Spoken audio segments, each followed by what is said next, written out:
Corona के संकट से निकलने के बाद दुनिया नए सिरे से प्रगति की राह पर आगे बढ़ेगी। लेकिन दुनिया के अलग अलग क्षेत्रों में लगातार युद्ध और संघर्ष की परिस्थितियां बनती चली गई। वर्तमान में हमारे पड़ोस में एक माह से भीषण युद्ध चल रहा है। हमारे लाखों परिवारों के सगे संबंधी इन देशों में रहते हैं, खासतौर पर खाड़ी देशों में। मैं गल्फ कंट्री का बहुत आभारी हूँ। आगे चढ़ जाइए। वे ऐसे 1 करोड़ से ज्यादा आगे चढ़ जाइए, आगे चढ़ जाइए। वहाँ पर हर प्रकार की मदद दे रहे हैं। साथियों, जिस क्षेत्र में अभी युद्ध चल रहा है वह क्षेत्र हमारी ऊर्जा आवश्यकताओं का बड़ा केंद्र है। इसकी वजह से दुनिया भर में पेट्रोल और डीजल को लेकर संकट की स्थिति बनती जा रही है। हमारे वैश्विक संबंध, अलग अलग देशों से मिल रहा सहयोग और पिछले 1 दशक में देश का जो सामर्थ्य बना है, इनकी वजह से भारत इन परिस्थितियों का डटकर मुकाबला कर रहा है।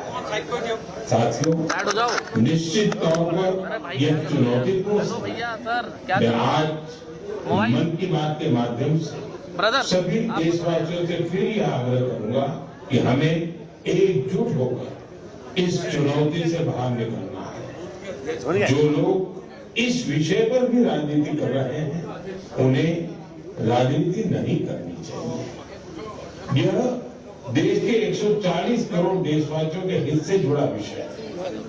इसमें स्वार्थ भरी राजनीति का कोई स्थान नहीं है। ऐसे में जो भी लोग अफवाह फैला रहे हैं, वे देश का बहुत बड़ा नुकसान कर रहे हैं। मैं सभी देशवासियों से अपील भी करूंगा कि वो जागरूक रहे, अफवाहों के बहकावे में ना आए। सरकार की तरफ से जो आपको निरंतर जानकारी दी जा रही है, उस पर भरोसा करें और उसी पर विश्वास करके कोई कदम उठाएं। मुझे हर बार की तरह इस बार भी विश्वास है कि जैसे हमने देश के 140 करोड़ देशवासियों के सामर्थ्य से पुराने संकटों को हराया था, इस बार भी हम सब मिलकर इस कठिन हालत से बहुत ही अच्छी तरह बाहर निकल गए।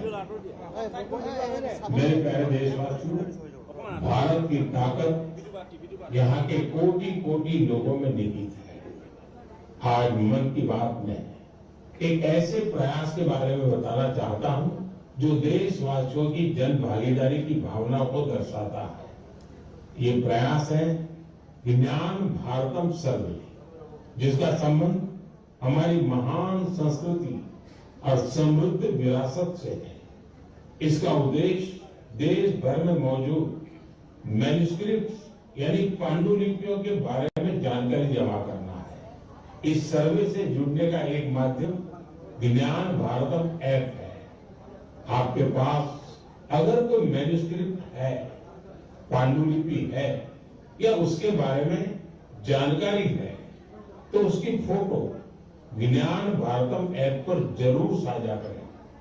हर एंट्री से जुड़ी जानकारी को दर्ज करने से पहले उसकी पुष्टि भी की जा रही है। मुझे इस बात की खुशी है कि अब तक हजारों मैन्युस्क्रिप्ट्स, पांडुलिपि लोगों ने शेयर की है। उदाहरण के तौर पर अरुणाचल प्रदेश के नामसाई के चा नंती सिंह लोआंग जी ने ताई लिपि में पांडुलिपियां साझा की है। अमृतसर के भाई अमित सिंह राणा ने गुरुमुखी लिपि में पांडुलिपि शेयर की। यह हमारी महान सिख परंपरा और पंजाबी भाषा से जुड़ी लिपि है। कुछ संस्थाओं ने पाम लीफ यानी ताड़ के पत्तों पर लिखी मैन्युस्क्रिप्ट दी है। राजस्थान के अभय जैन ग्रंथालय ने कॉपर प्लेट पर लिखी बहुत पुरानी पांडुलिपियां शेयर की है। वही लद्दाख की हेमिस मॉनेस्ट्री ने तिब्बती में बहुमूल्य पांडुलिपियों के बारे में जानकारी दी है। यहाँ पर मैंने कुछ ही उदाहरण दी है। यह सर्वे जून के मध्य तक जारी रहने वाला है। आप सभी से मेरा आग्रह है कि अपनी संस्कृति से जुड़े पहलुओं को सामने लाएं और शेयर करें। मेरे प्यारे देशवासियों, भारत दुनिया का सबसे युवा देश है। देश के युवा की ताकत जब राष्ट्र निर्माण में जुड़ती है तो बहुत बड़ी मदद मिलती है। राष्ट्र निर्माण के इस दायित्व को निभाने में बड़ी भूमिका निभा रहा है मेरा युवा भारत यानी माय भारत संगठन। ये संगठन देश के युवाओं को अलग अलग पॉजिटिव गतिविधियों से जोड़ रहा है। हाल ही में माय भारत द्वारा बजट फेस्ट का आयोजन किया गया। इसका मकसद था देश भर के युवाओं को बजट प्रक्रिया और नीति निर्माण से जोड़ना। इससे जुड़ी क्विज में देश भर से करीब 12 लाख युवाओं ने हिस्सा लिया। क्विज के बाद करीब 1,60,000 प्रतिभागियों को निबंध प्रतियोगिता के लिए चुना गया। मुझे इनमें से कुछ निबंध पढ़ने का अवसर भी मिला। इनसे पता चलता है कि मेरे युवा साथी देश के विकास में अपना योगदान देने के लिए कितना तत्पर है। तेलंगाना के सूर्यापेट से कोटला रघुवीर रेड्डी, उत्तर प्रदेश के बाराबंकी से सौरभ बैसवाल और बिहार के गोपालगंज से सुमित कुमार ने किसान कल्याण से जुड़े टॉपिक पर लिखा है। पंजाब के मोहाली से आंचल और ओडिशा के केंद्रपाड़ा से ओम प्रकाश रथ ने वुमेन लेड डेवलपमेंट को आगे बढ़ाने के तरीकों पर अपने विचार प्रकट किए हैं। हरियाणा के यमुनानगर से प्रथम बरार ने लिखा है कि ग्रीन और क्लीन भारत ही समृद्ध भारत का मार्ग है। इससे उनकी गहरी सोच का पता चलता है। दिल्ली के शंख गुप्ता का सुझाव है कि ग्रामीण क्षेत्रों में खेल प्रतिभाओं की पहचान के लिए और अधिक प्रयास होने चाहिए। हमारे युवा साथियों ने स्किल डेवलपमेंट और ईज ऑफ डूइंग बिजनेस पर भी अपने विचार साझा किए हैं। मैं उन सभी युवाओं की सराहना करता हूं जो अपने आइडिया शेयर कर रहे हैं। ये विचार देश को आगे ले जाने में बहुत अहम है। मेरे प्यारे देशवासियों, देश भर के क्रिकेट फैंस के लिए यह महीना जोश और उत्साह से भर देने वाला रहा है। जब भारत ने T20 वर्ल्ड कप में ऐतिहासिक जीत दर्ज की तो देश में हर तरफ खुशी की लहर दौड़ गई। अपनी टीम की शानदार सफलता पर हम सभी को बहुत गर्व है। पिछले महीने के आखिर में कर्नाटका के हुबली में एक बहुत ही रोचक मुकाबला देखने को मिला। इस मुकाबले को जीतकर जम्मू कश्मीर की क्रिकेट टीम ने रणजी ट्रॉफी को अपने नाम कर लिया। सबसे खुशी की बात है कि करीब 7 दशकों के लंबे इंतजार के बाद इस टीम ने अपना पहला रणजी खिताब हासिल किया। यह अभूतपूर्व सफलता खिलाड़ियों के कई वर्षों के निरंतर प्रयासों का परिणाम है। टीम के कप्तान पारस डोगरा ने अद्भुत कौशल दिखाया। अपने नेतृत्व से इस जीत में उन्होंने अहम योगदान दिया। आज देश में कश्मीर के युवा गेंदबाज आकिब नबी के प्रदर्शन की भी चर्चा हो रही है, जिन्होंने रणजी सीजन में 60 विकेट लिए हैं। इस जीत से टीम के खिलाड़ी और कोचिंग स्टाफ के साथ साथ जम्मू कश्मीर के लोग बहुत रोमांचित हैं।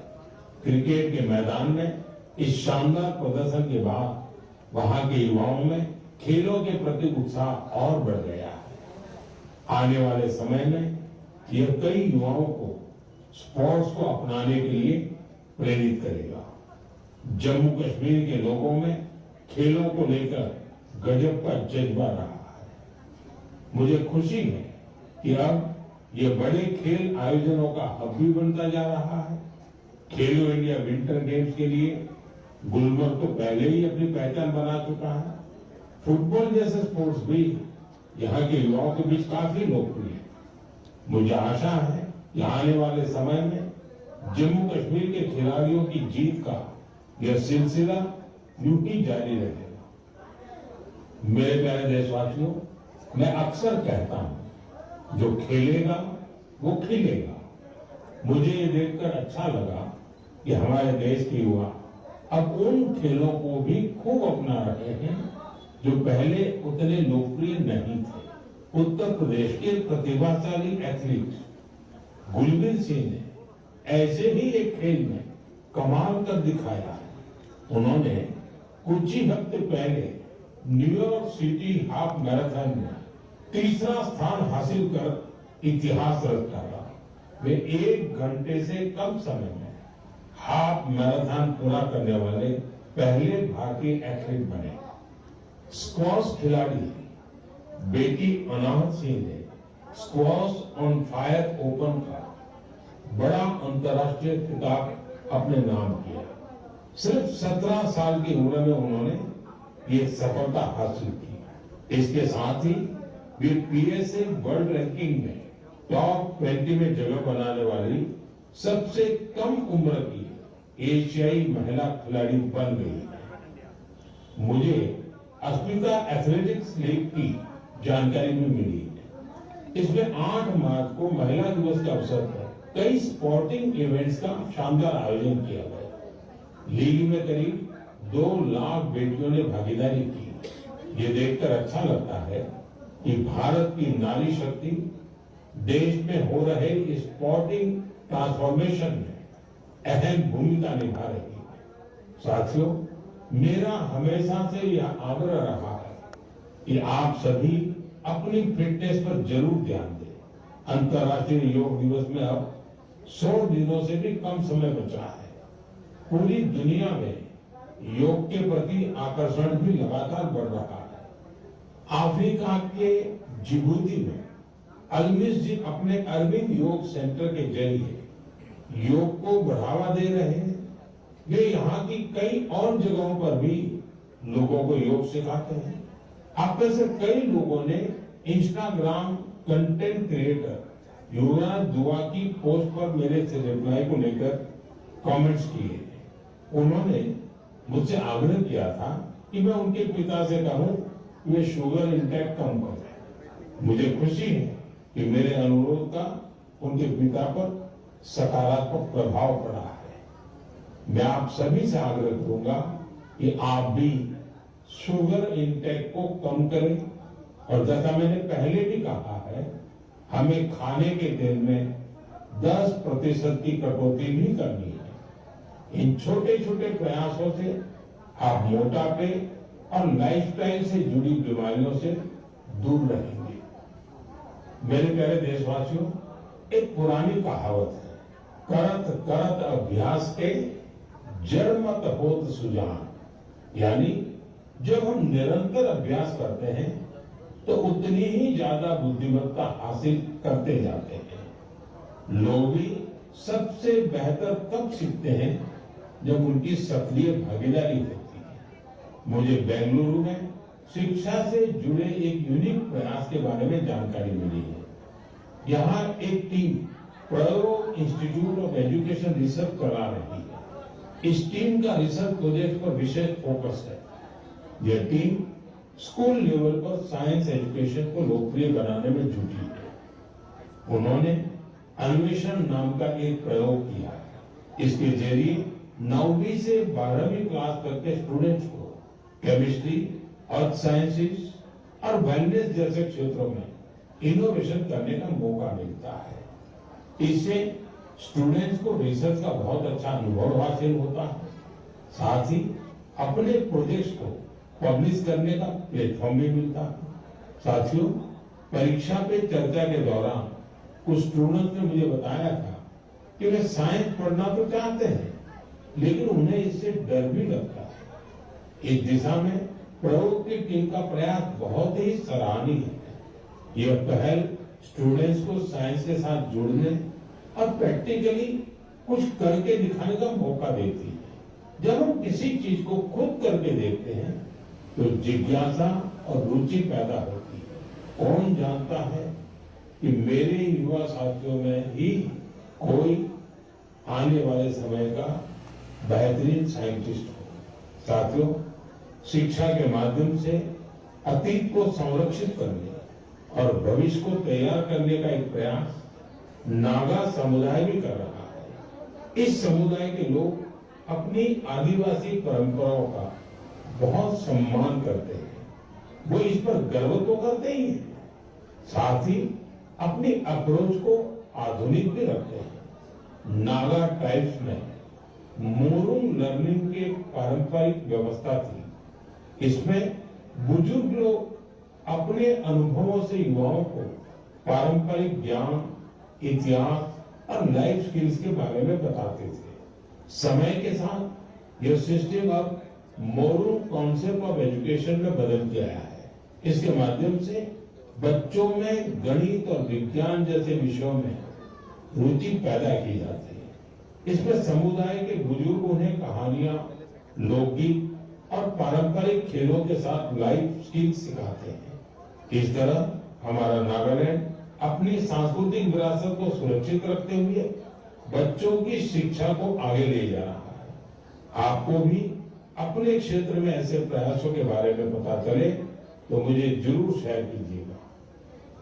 मेरे प्यारे देशवासियों, देश के कई हिस्सों में गर्मियों की शुरुआत हो चुकी है, यानी ये समय जल संरक्षण के अपने संकल्प को फिर से दोहराने का है।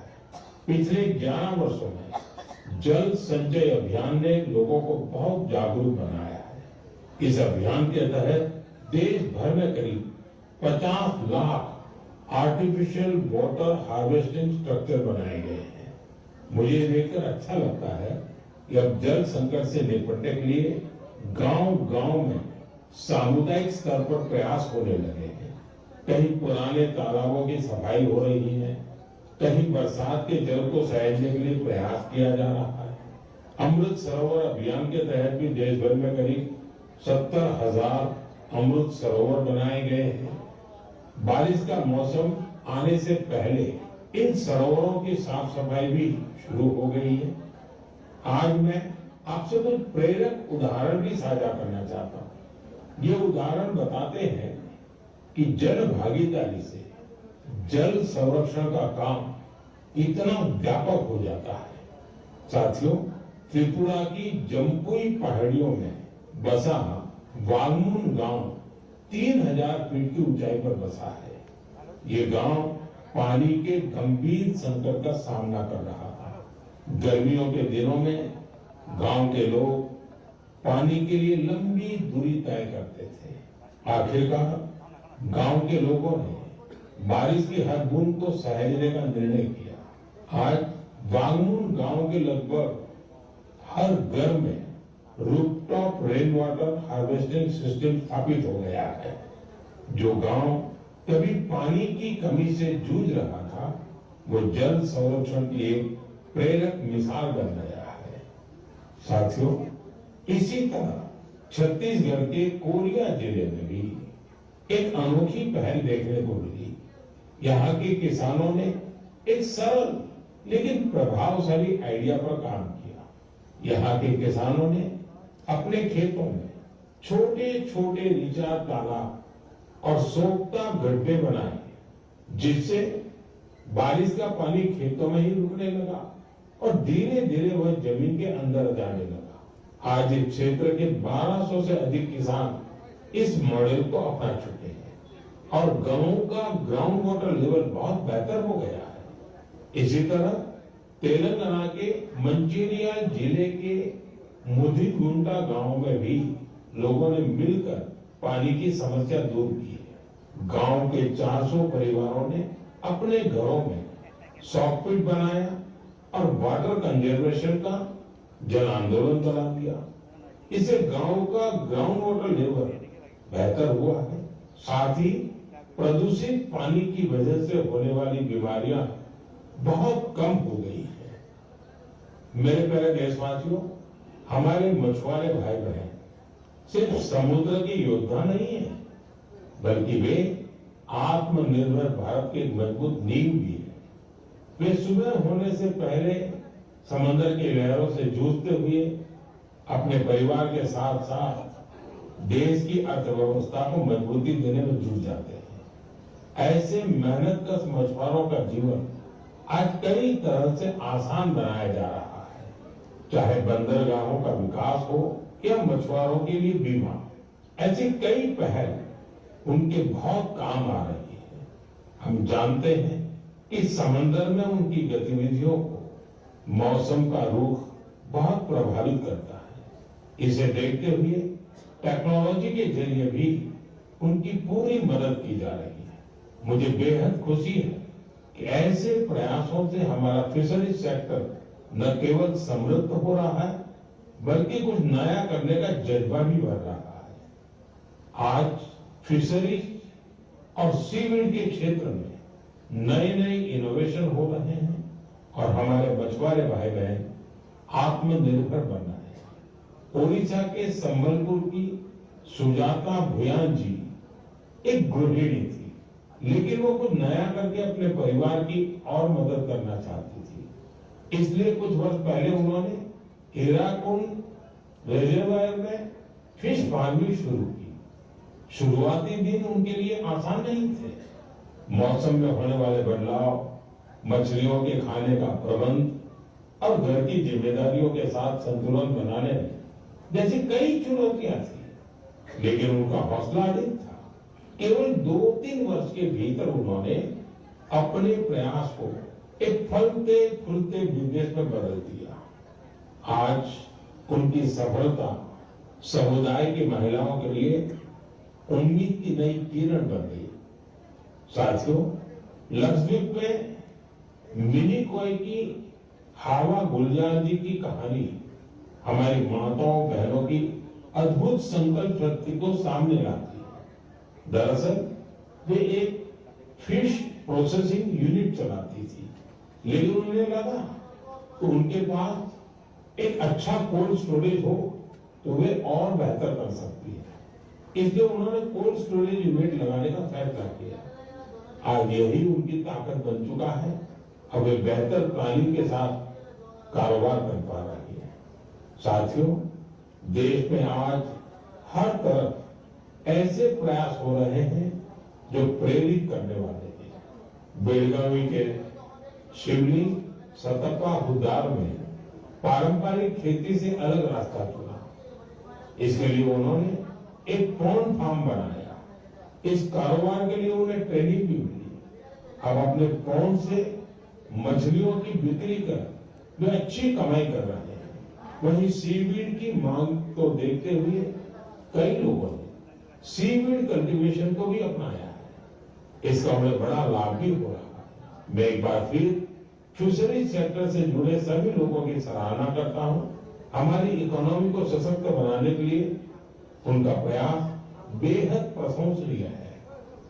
मेरे प्यारे देशवासियों, जब समाज खुद आगे आता है तो छोटे छोटे प्रयास भी बड़े बदलाव की नींव बन जाते हैं। हमारे देश के अलग अलग हिस्सों में ऐसे कई उदाहरण सामने आ रहे हैं जो हमें यही सिखाते हैं। हाल ही में उत्तर प्रदेश के वाराणसी में एक प्रेरक प्रयास देखने को मिला। वहां एक ही घंटे में 2,51,000 से अधिक पौधे लगाए गए और एक नया गिनीज वर्ल्ड रिकॉर्ड बना। इस प्रयास की सबसे खास बात यह रही, इसमें हजारों लोग एक साथ जुड़े। छात्र, जवान, स्वयंसेवी संगठन, अलग अलग संस्थाएं, सबने मिलकर इस काम को संभव बनाया। जन भागीदारी का यही स्वरूप एक पेड़ मां के नाम अभियान के दौरान भी दिखता है। इस अभियान के तहत देश भर में करोड़ों पेड़ लगाए गए हैं। साथियों, नागालैंड के चिजामी गांव से भी एक बहुत प्रेरक प्रयास सामने आया है। चिजामी गांव की महिलाएं मिलकर 150 से अधिक वैरायटी के पारंपरिक बीजों को सुरक्षित रख रही है। इन बीजों को एक कम्युनिटी सीड बैंक में संरक्षित किया जा रहा है, जिसे गांव की महिलाएं ही चलाती हैं। इनमें चावल, बाजरा, मक्का, दालें, सब्जियां और कई तरह की जड़ी बूटियां शामिल है। यह एक ऐसा प्रयास है जिसमें ज्ञान भी सुरक्षित है, परंपरा भी जीवित है और आने वाली पीढ़ियों के लिए एक मजबूत आधार भी तैयार हो रहा है।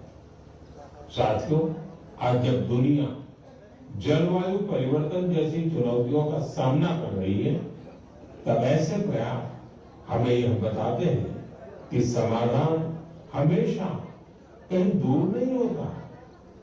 कई बार हमारे अपने पारंपरिक ज्ञान और सामुदायिक प्रयास ही हमें सबसे मजबूत रास्ता दिखाते हैं। मेरे प्यारे देशवासियों, आज आप देश के किसी छोटे बड़े शहर में जाएंगे तो एक बदलाव आप जरूर नोटिस करेंगे। आपको बड़ी संख्या में घरों की छत पर सोलर पैनल लगे हुए दिखाई देंगे। कुछ साल पहले तक ये इक्का दुक्का घरों पर ही दिखता था, लेकिन आज पीएम सूर्यघर मुफ्त बिजली योजना का प्रभाव देश के कोने कोने में दिखने लगा है। इस योजना की वजह से गुजरात के सुरेंद्रनगर जिले की पायल मुजपरा के जीवन में बहुत बड़ा बदलाव आया है। उन्होंने सूर्य पहल के माध्यम से सोलर पावर टेक्नोलॉजी की ट्रेनिंग ली और 4 महीने का सोलर पीवी टेक्नीशियन का कोर्स पूरा किया। अब वो कुशल सोलर टेक्नीशियन बन गई है। पायल एक सोलर उद्यमी के तौर पर अपनी पहचान बना रही है। वो आसपास के जिलों में सोलर रूफटॉप इंस्टॉलेशन का काम करती है और इससे उन्हें हर महीने हजारों रुपए की आय होती है। साथियों, मेरठ के अरुण कुमार भी अब अपने इलाके में ऊर्जादाता बन गए हैं। हाल ही में दिल्ली में हुए कार्यक्रम में अरुण कुमार ने हिस्सा लिया था और अपने अनुभव साझा किए थे। उन्होंने बताया था कि वो न केवल बिजली बिल की बचत कर रहे हैं, बल्कि अपनी अतिरिक्त बिजली बेच भी रहे हैं। साथियों, जयपुर के मुरलीधर जी की सफलता भी कुछ ऐसी ही है। पहले उनकी खेती डीजल पंप पर निर्भर थी, जिस पर हर साल हजारों रुपए खर्च होते थे। जब उन्होंने सोलर पंप अपनाया तो उनकी खेती का तरीका ही बदल गया। अब उन्हें होती है और उनकी सालाना आय भी बढ़ गई है। सबसे महत्वपूर्ण बात यह है कि अब उनका परिवार साफ ऊर्जा के साथ बेहतर जीवन जी रहा है। साथियों, पीएम सूर्यघर मुफ्त बिजली योजना का फायदा नॉर्थ ईस्ट के इलाकों में भी मिल रहा है। त्रिपुरा में रियांग जनजाति के कई गांव ऐसे थे जहां बिजली की समस्या थी। अब सोलर मिनी ग्रिड के माध्यम से वहां के घरों में रोशनी रहती है। वहां बच्चे अब शाम के बाद भी पढ़ पा रहे हैं, लोग मोबाइल चार्ज कर पा रहे हैं और गांव का सामाजिक जीवन भी बदल गया है। साथियों, देश में सोलर ऊर्जा क्रांति के ऐसे न जाने कितने उदाहरण हैं। आप भी इस क्रांति से जुड़िए और दूसरों को भी जोड़िए। मेरे प्यारे देशवासियों, मन की बात के लिए मुझे हर महीने देश के अलग अलग हिस्सों से ढेरों संदेश मिलते हैं। इन संदेशों से ये भी पता चलता है कि दूर दराज के क्षेत्रों में बैठे लोग कितने चाव से इस कार्यक्रम को सुनते हैं। जब मैं आपके सुझाव पढ़ता हूं तो मुझे लगता है ये सिर्फ एक कार्यक्रम नहीं है, ये हम सबका एक साझा संवाद बन गया है। आपके विचार, आपके अनुभव इस कार्यक्रम को लगातार बेहतर बनाने की प्रेरणा देते हैं। आप अपने आसपास की प्रेरक गाथाएं यूं ही साझा करते रहिए।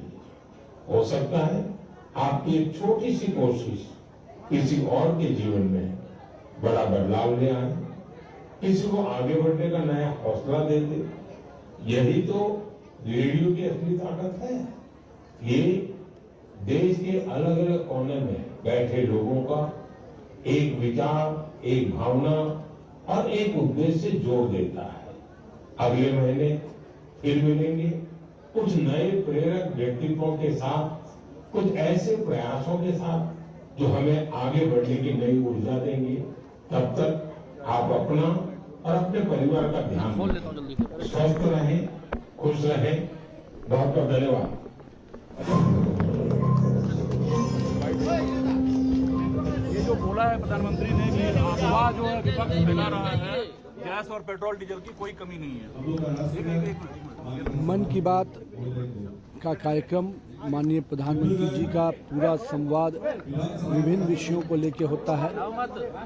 क्षेत्र और समाज से जुड़े हुए विभिन्न व्यक्तिगत प्रयासों को हमेशा उन्होंने एक प्लेटफॉर्म दिया है और वैश्विक स्तर पर जो स्थितियां हैं उसमें उन्होंने स्पष्ट रूप से जो कहा है कि आज देश पूरी तरह से सामान्य स्थिति में है और लोगों को पूरी तरह से आश्वस्त किया है कि सरकार उनके हर चीज़ों की जरूरतों की चिंता कर रही है। इन तरह की रैलियों में जो हजारों महिलाएं आ रही है, क्या गैस की शिकायत कोई कर रही है?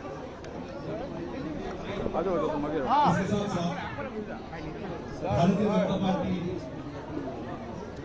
माननीय राष्ट्रीय सभापति महोदय को श्री नरेंद्र